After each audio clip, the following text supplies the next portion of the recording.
A paz do Senhor, irmãos. Abra a tua Bíblia. Primeira carta do apóstolo Pedro, capítulo 4. A leitura será feita do versículo 10.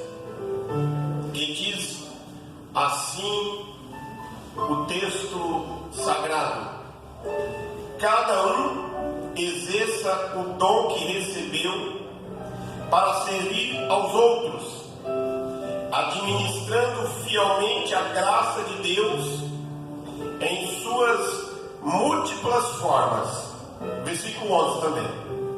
Se alguém fala, faça-o com quem transmite a palavra de Deus.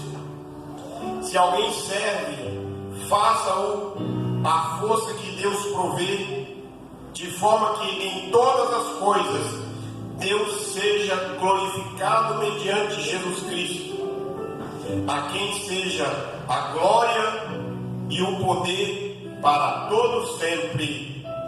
Amém.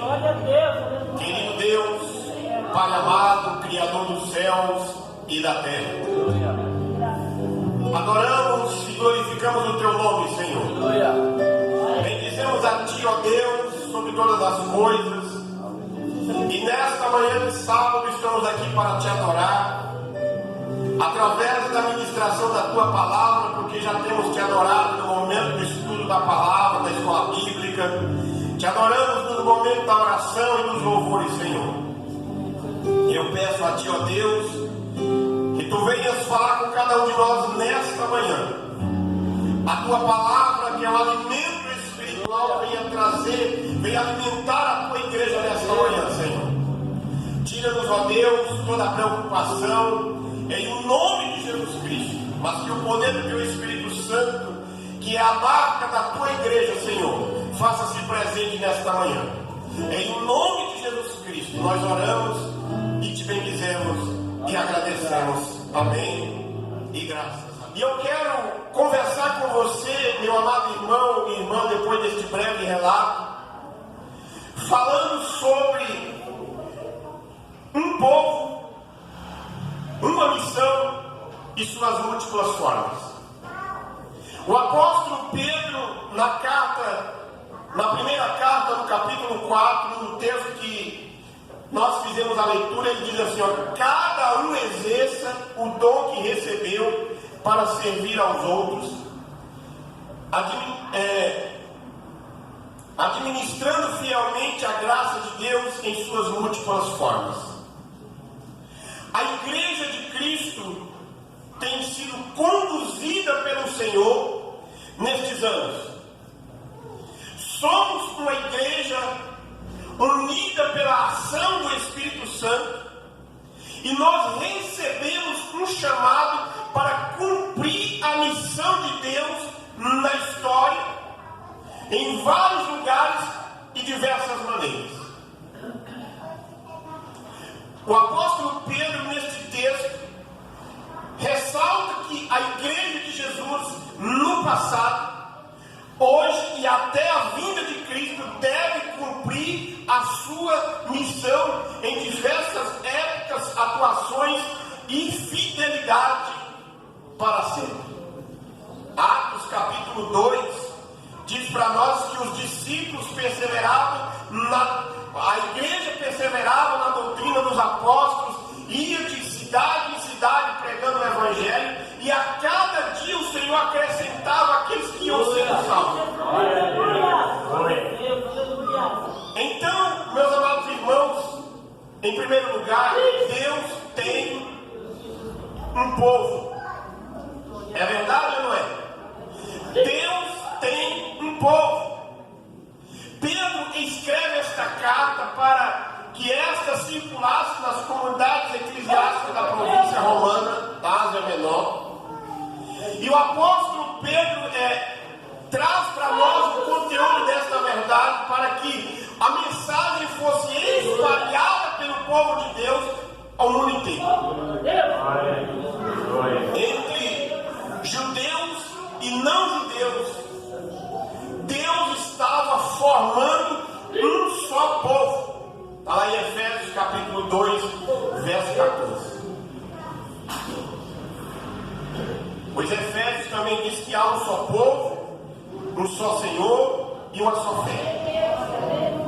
Portanto, meus amados irmãos, a igreja, a história bíblica mostra que Deus tem um povo e este povo é a sua igreja. Lá em Mateus capítulo 16, versículo 18, no diálogo com os discípulos, ele diz assim, ó: e sobre esta pedra edificarei a minha igreja, e as portas do inferno não prevalecerão contra ela.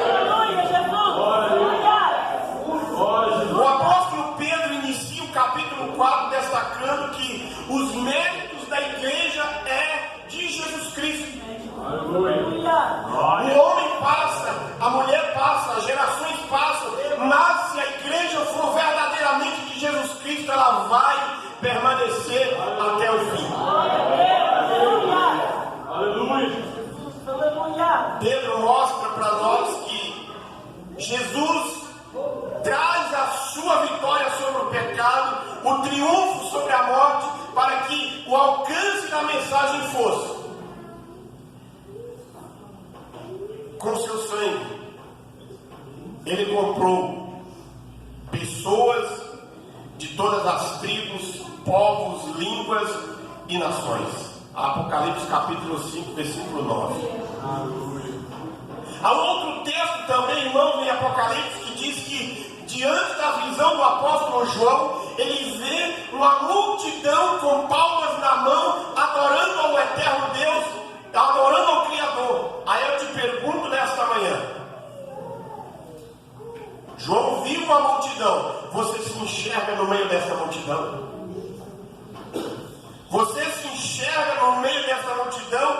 Porque a Bíblia diz que Deus tem um povo. Agora você e eu precisamos considerar que o texto desta carta possui algumas características. Primeiro, comunhão.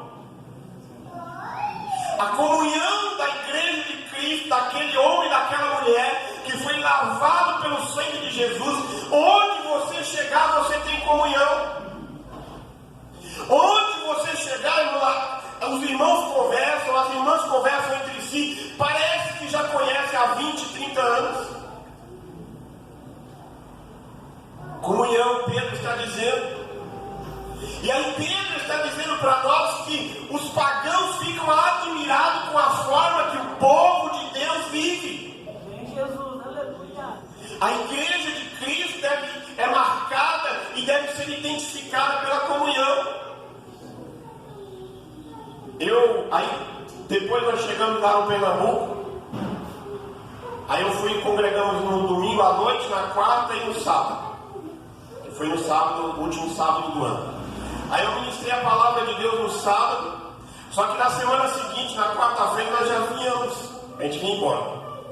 E aí no culto da noite, o diácono ficou responsável pela igreja, porque o pastor já estava em trâmite de ser transferido, e ele deixou o diácono responsável pela igreja. E na quarta-feira o diácono fala para o meu sogro assim: ó, avisa o pastor que ele vai pregar sábado. Só que eu já estava mais de 1000 quilômetros de lá. É a comunhão, é a intimidade, é a convivência de uns para com os outros. E onde você chegar, irmão, você vai ser bem recebido, porque a marca da igreja do Senhor Jesus Cristo, porque sobre eu e você nós somos cheios e temos a marca do Espírito Santo. Naquele contexto que Pedro escreve esta carta para uma igreja que sofria perseguição, permanecer unida era a maneira mais eficaz de superar a prova. Por isso o apóstolo exorta que a igreja cultive a hospitalidade. Pedro exorta que a igreja cultive o amor mútuo. Em outras passagens do Novo Testamento, ele traz para nós a ideia de corpo, e o apóstolo Paulo fala isso na carta aos Coríntios. E aí Pedro está dizendo para nós nesta manhã que cada membro do corpo deve trabalhar visando o todo. Irmãos, o que você e eu fazemos na igreja, nós fazemos para sermos reconhecidos pelo Senhor, se nós amarmos uns aos outros. Glória a Deus, aleluia. O dia que eu sair de casa para vir para a igreja ou fazer qualquer outra coisa para ser reconhecido pelo superintendente regional ou por qualquer outra pessoa, eu não estou mais fazendo para Deus, eu estou fazendo para mim. O dia que você sair de casa, eu vou para a igreja porque o pastor quer que eu esteja lá. Não, você vem para a igreja para adorar a Deus. Glória a Deus. Você vem para a igreja para adorar a Deus. Glória a Deus. Você não canta para agradar o pastor, você canta para agradar a Deus. Você toca não para agradar o pastor, você toca para agradar a Deus. Você não toca para agradar o irmão. Tem muitos que chegam na igreja e ficam, eu quero ver qual é a nota que o irmão vai errar no baixo hoje. Não, você não vem para estar observando se está tocando certo ou não. Você vem para adorar a Deus. E quando você vem com o coração disposto a adorar a Deus, o louvor chega no céu, o teu coração, a tua vida é exaltada pelo Senhor Criador. E a mensagem do hino fala com você. Por isso, a igreja que é parte do povo de Deus está espalhada pela terra. Não temos dúvida de que somos um povo unido, que é uma das marcas que os adventistas da promessa têm. Para muitos, para nós, para os próximos desafios que enfrentaremos, precisamos manter-nos unidos, precisamos manter essa marca. Precisamos lutar pela unidade do corpo. Lembre que Jesus Cristo sofreu no seu corpo para resgatar um povo santo para Deus. E o povo que dá trabalho, irmãos. Não para o pastor, mas para Deus. Israel saiu do Egito, Deus olha para um monte de gente lá do Egito, tudo escravo, mas Deus tinha uma promessa sobre eles, e sobre as promessas Deus não volta atrás. Deus tira o povo de lá e o povo começa a dar trabalho. Aí passa-se o tempo, aí nasce Jesus Cristo cumprindo a missão e o propósito, o plano eterno de Deus. Jesus escolhe 12 homens, no meio dos 12 tem alguns que dá trabalho. Tem um que vai cumprir o plano eterno de Deus de trair Jesus, mas tem os outros lá. Pedro era aquele que era 8 ou 80.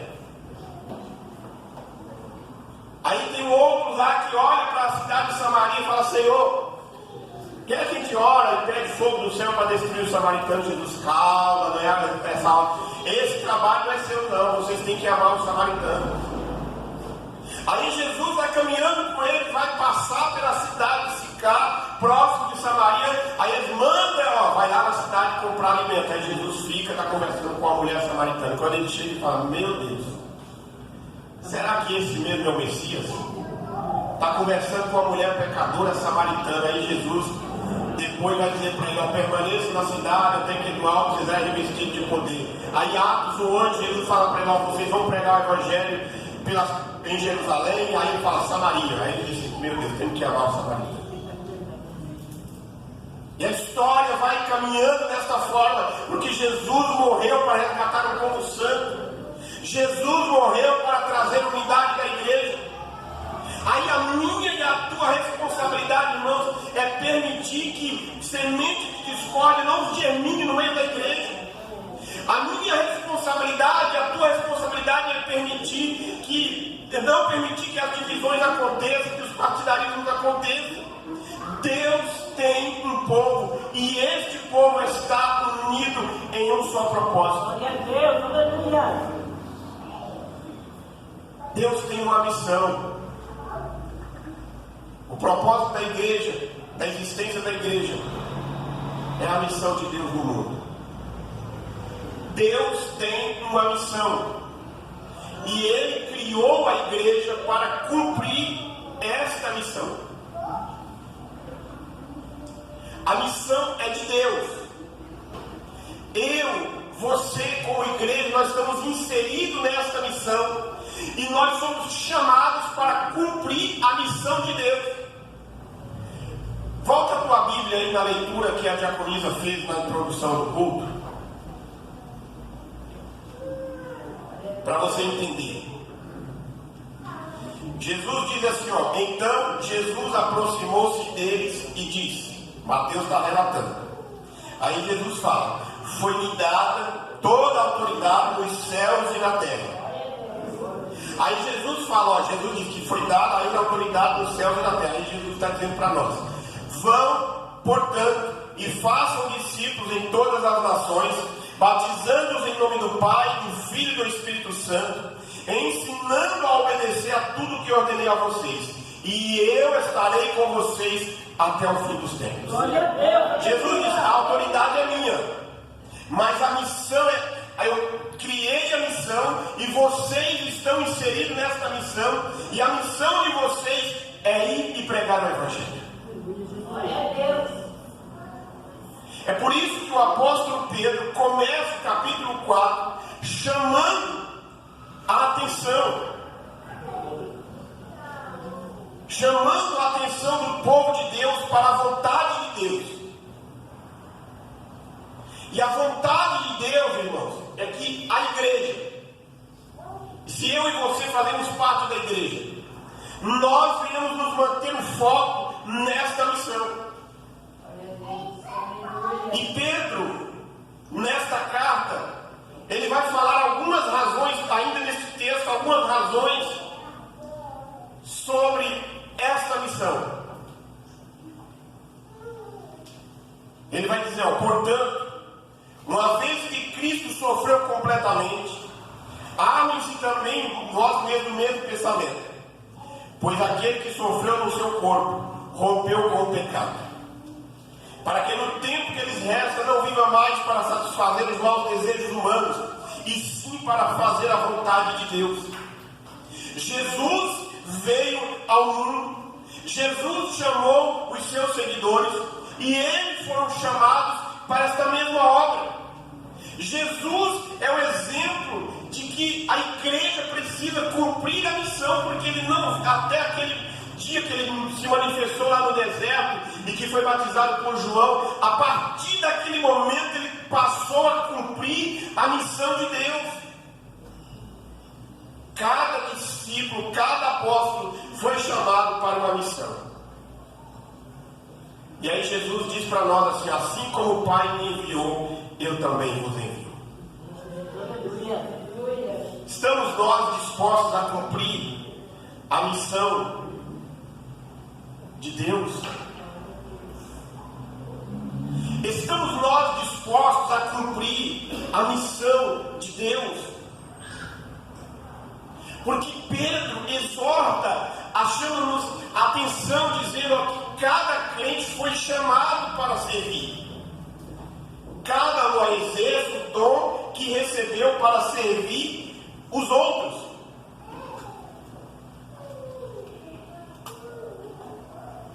Você foi chamado para servir? Ou você foi chamado para ser servido? Porque o próprio Cristo disse, o Filho do Homem não veio para servir, ser servido, mas para servir. Glória a Deus, aleluia. Jesus veio para servir e nos deu exemplo. Por onde ele passou, tinha uma multidão olhando, de um lado querendo ver uma coisa e do outro querendo ver outra. Ele veio para servir a todos. Estamos nós dispostos? Os primeiros discípulos encararam a missão como uma tarefa urgente. E Jesus deixou isso bem claro lá em João capítulo 4. Olha, e vejam, abram os olhos e vejam os campos. Eles estão maduros para a colheita.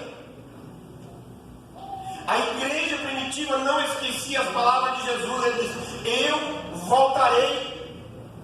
Jesus diz, ó, vocês precisam pregar. Mateus 28 diz, ó, vão pelo mundo e pregam o Evangelho. João capítulo 4 diz, ó, os campos estão prontos para a colheita. Jesus no capítulo 14 também diz, ó, eu voltarei. Eles não estavam ansiosos quando o dono da seara voltaria.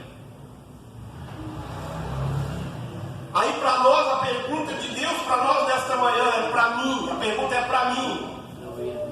O que eu tenho colocado no celeiro e vou apresentar para Deus?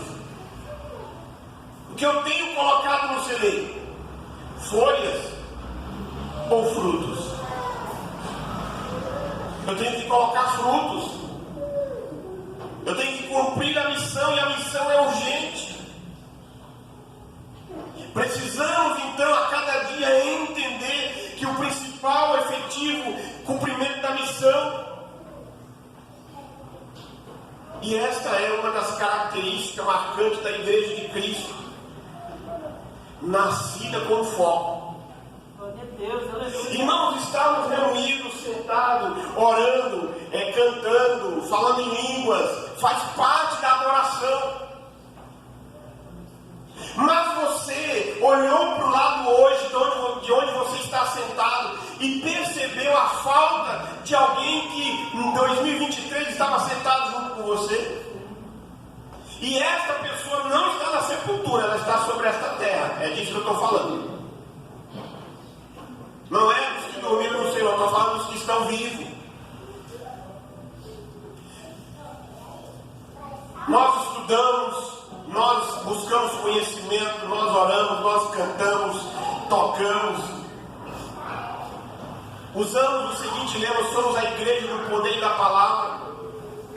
Precisamos pregar o Santo Evangelho no poder do Espírito Santo, e vamos conquistar para Deus as almas que Ele tem para a salvação.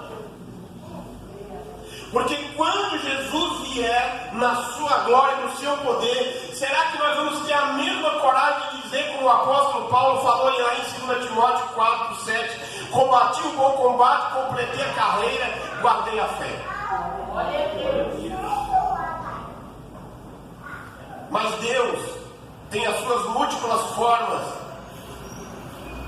Cada um exerce o dom que recebeu para servir aos outros, servindo fielmente a graça de Deus em suas múltiplas formas. Se eu disse que Deus tem um povo, se eu disse que Deus tem uma missão, Deus tem as formas pelas quais levar o seu povo a cumprir esta missão. A igreja, ela dispõe de suas múltiplas maneiras de pregar o Evangelho. De 2 em 2, lá na sua casa, no seu trabalho, através das redes sociais, através de programas de YouTube, tem as suas maneiras. Mas Deus dotou, irmão, cada crente com pelo menos um dom.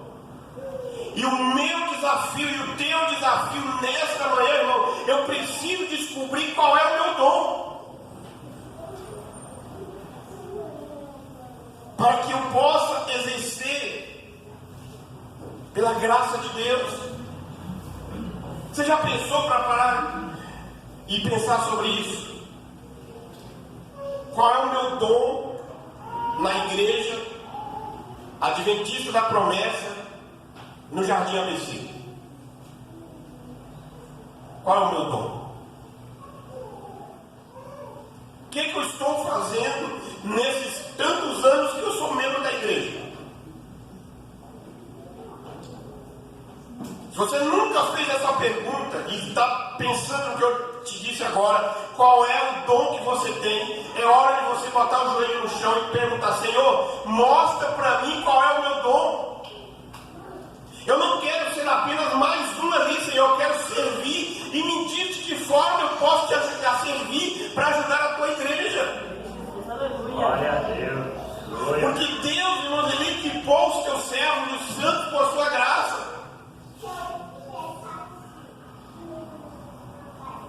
E como essa graça das suas multiformas, ela também é suficiente para preencher as carências da igreja. Assim o povo de Deus no mundo pode servir adequadamente. Muitos pensam assim: não, só serve na igreja, ou só vai servir na igreja quem é diácono. Quem falou isso para você? A função do ordenado ao diaconato é simplesmente dar um título para ele.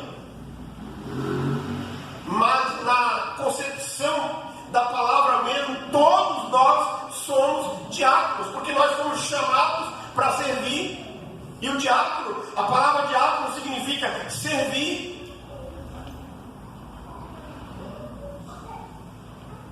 Porque começou com uma necessidade da igreja. Lá em Atos capítulo 6, começou a ter problemas na administração, e como todo organismo vivo, ele precisa ter organização. Os apóstolos reuniram e falaram: não é razoável servirmos, abandonarmos a palavra e servirmos as mesas, mas vamos escolher homens cheios do Espírito Santo e que possamos encarregá-los desta função.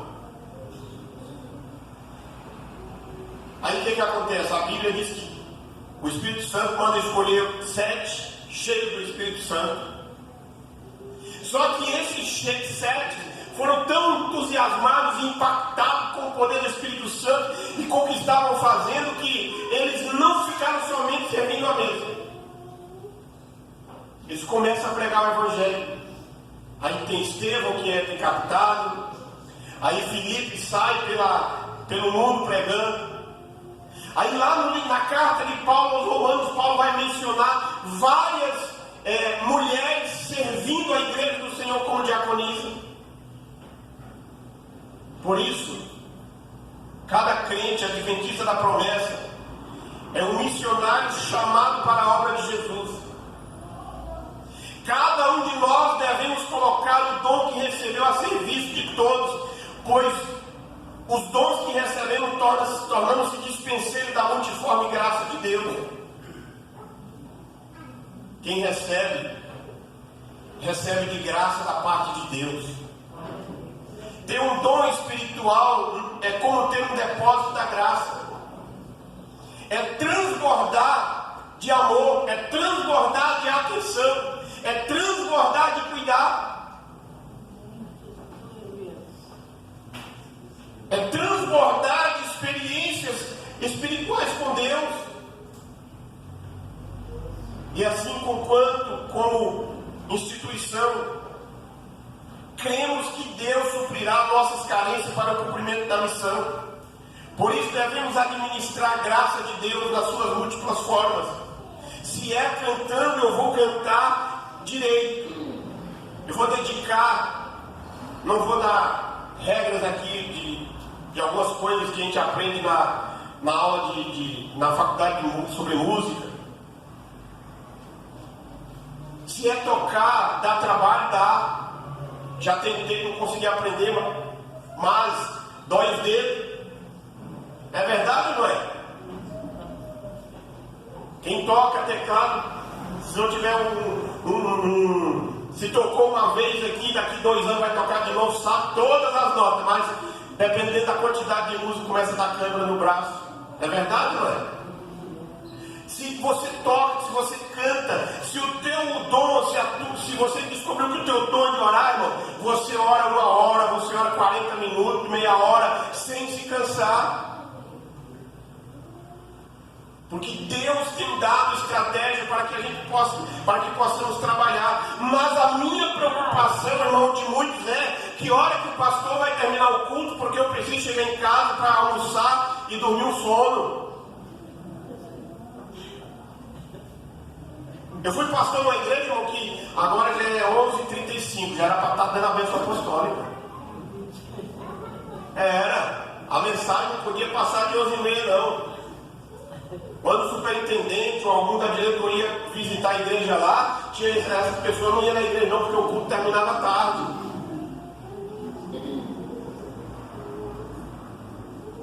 Deus tem dado homens e mulheres compromissados com a pregação do Evangelho. E nós devemos viver esta realidade até que Cristo volte, porque a missão é de Deus e nós estamos inseridos nesta missão. E nós olhamos para Jesus Cristo como o autor e consumador da nossa fé e como o nosso alvo futuro. Glória a Deus, aleluia, aleluia, aleluia, Jesus. Nós não podemos olhar que Jesus vai estar no meio do caminho, ele vai estar lá na ponta, ele tem que chegar lá.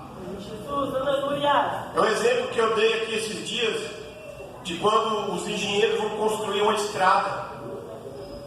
Bota um aparelho aqui e o outro dá não sei quantos quilômetros para frente, e o Marco, a estrada vai sair daqui dessa curva e chegar naquela lá, para depois fazer outra curva. E aí o engenheiro não quer saber o que vai ter de um lado direito e do lado esquerdo. O propósito dele é a estrada passar e chegar lá. Vai ter pedra, vai ter árvore, vai ter um rio que tem que construir uma ponte, mas o propósito é chegar naquela direção. Jesus está lá, nós estamos olhando daqui para lá, e o nosso propósito é chegar aonde Jesus está. Vai ter espinhos do lado, vai ter heresias querendo tirar a nossa fé, vai ter perseguição, vai ter muita chuva, vai ter muito sol, vai ter abundância de alimento, vai ter escassez, vai ter morte, vai ter enfermidade, mas se nós olharmos para Jesus Cristo, nós chegaremos lá. Glória a Deus, aleluia. Por isso, a igreja que nasceu no Nordeste, e ela tem se espalhado de norte a sul e de leste a oeste, e além das fronteiras.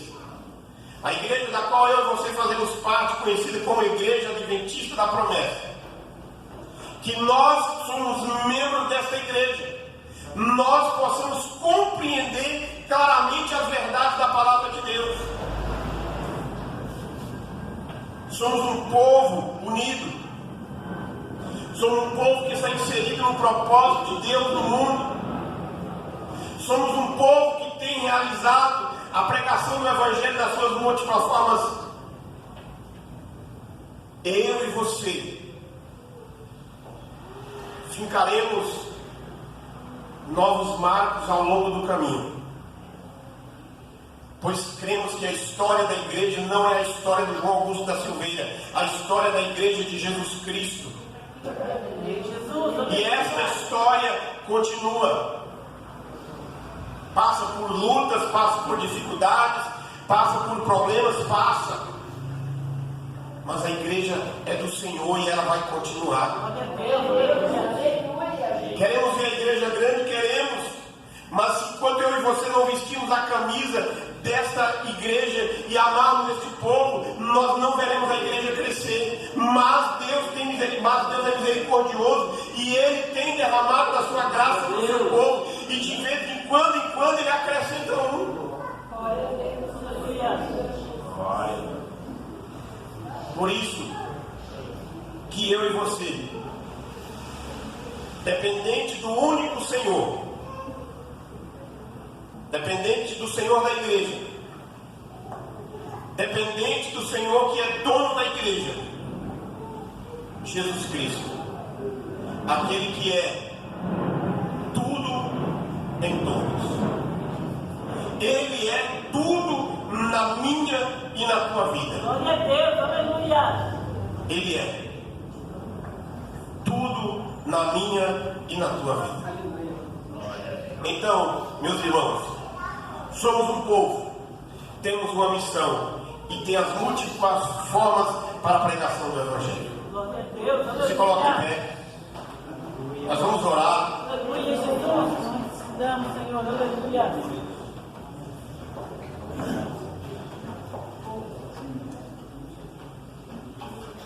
Vamos fazer a oração de aplicação da palavra e depois nós vamos orar por imposição das mãos. Aí no seu lugar, onde você está, feche os seus olhos e fale com Deus. Querido Deus, amado e soberano Pai, glorificamos e bendizemos a Ti, Senhor. Meu Deus, nós dependemos, nós precisamos e carecemos da Tua graça, Senhor. Meu Deus, aplica a Tua palavra na nossa vida, Senhor. Derrama o Teu Espírito Santo para que possamos compreender o Teu Evangelho. Porque nós estamos inseridos, meu Deus, na missão pelas quais o Senhor é o autor, é o dono dessa missão, meu Deus. A denominação das quais nós fazemos parte, ela completou 92 anos esta semana. E nesses 92 anos foi marcado por momentos de tristeza, foi marcado por momentos de alegria. avivamento.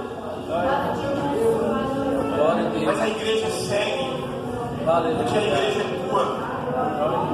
Não é porque orou um dia lá buscando batismo do Espírito Santo que ela passou a existir, mas ela disse que foi apenas um instrumento pelos quais a pregação do teu evangelho, o ensinamento dos teus caminhos ao Senhor fosse através desta denominação, a igreja adventista da promessa, as quais nós fazemos parte, Senhor. Ajuda-nos, ó Pai, em nome de Jesus, e que o avivamento do teu Espírito Santo venha florescer na nossa vida, o avivamento venha florescer na vida da igreja, Senhor, no nome de Jesus Cristo. Eu te louvo, meu Deus, e glorifico o teu nome. Amém. E graças. Curve a tua cabeça e vamos ser despedidos com a bênção apostólica. Que a graça de nosso Senhor e Salvador Jesus Cristo, o grande e infinito amor de Deus, o nosso Pai, a comunhão e as consolações do Espírito Santo estejam sobre cada um de nós, hoje e permaneça para todos sempre. Amém.